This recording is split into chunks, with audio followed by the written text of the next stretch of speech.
When you're watching your students in Warrior One, sometimes what you might see is people leaning forward. And let's talk about this in terms of why this might be happening.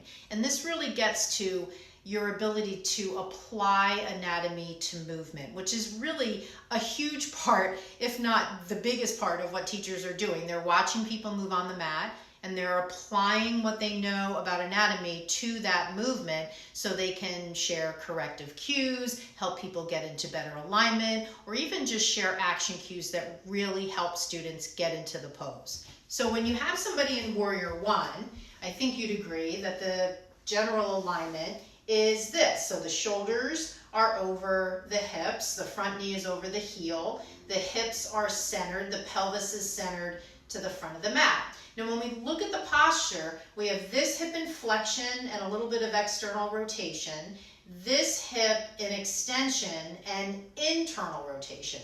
And again, the pelvis is level. So there's your typical alignment for Warrior One. But sometimes you might see people here. And the question is, why might this be happening? So let's forget about the arm positioning for this point, because the arm positioning is a function of the pelvic position. When the pelvis anteriorly tips, the upper body is going to lean forward. So the hips are going to start to come into flexion here. And we're going to, well, not both hips. This hip's in flexion, this one's in extension. But the spine is going to start to move forward. And the problem is not really so much with the shoulder positioning. The problem is really here. So what's happening here that's problematic?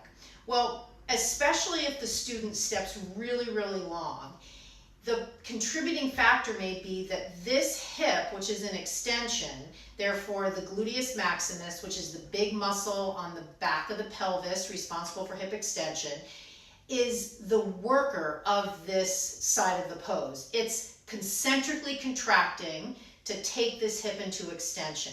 But its partnered muscle on the front of the hip joint is eccentrically lengthening. And that's a bunch of muscles, but primarily the psoas. And the psoas runs from the lumbar spine in front of the pelvis and inserts on the femur, the lesser trochanter of the femur.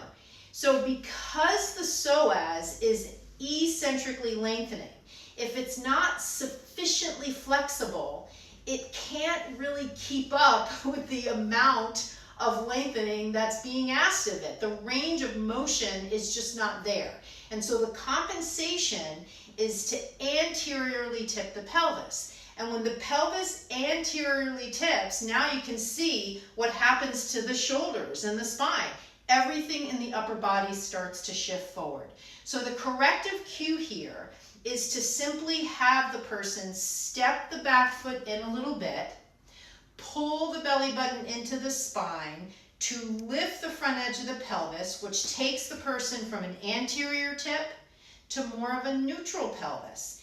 And in stepping the back foot forward, you decrease the ask on the psoas with respect to how much stretch it needs to give. And you decrease that simply by having them step forward. So this is a way to watch people in Warrior One and apply your understanding of anatomy to movement and be able to clearly communicate the corrective cue.